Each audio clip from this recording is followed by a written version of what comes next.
আজ বানাবো কচুরলতি, তবে চিংড়ি মাছ ছাড়া। আগের দিনকে কচুরলতিটা কেটে রাখায় একটু কালো হয়ে গিয়েছে। কড়াইতে সর্ষের তেল দিয়ে সামান্য একটু হলুদ দিয়ে পেঁয়াজ কুচিগুলো দিয়ে একটু নেড়ে চেড়ে তারপর এখানে একটু সামান্য জিরের গুঁড়ো দিয়ে দুটো বড় সাইজের টমেটো কুচি এখানে দিয়ে দেব। এরপর এখানে দিয়ে দেব লবণ আর সামান্য জল।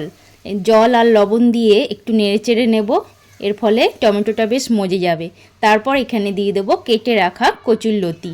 কচুরলতিটাকে দিয়ে একটু নেড়ে চেড়ে নিয়ে তারপর এখানে দিয়ে দেব পরিমাণ মতো লঙ্কার গুঁড়ো। বেশ টকটক আর ঝাল ঝাল লাগবে বেশি করে, তার জন্য টমেটো দেওয়া হয়েছে। ভালো করে কষানো হয়ে যাওয়ার পর এখানে দিয়ে দেবো উষ্ণ গরম জল। গরম জলটা দিয়ে একটু নেড়ে চেড়ে ফুটাতে রেখে দেবো। এখানে কোনো ঢাকা দেবো না, কারণ কচুরলতিটা কিন্তু এমনিই গলে যাবে।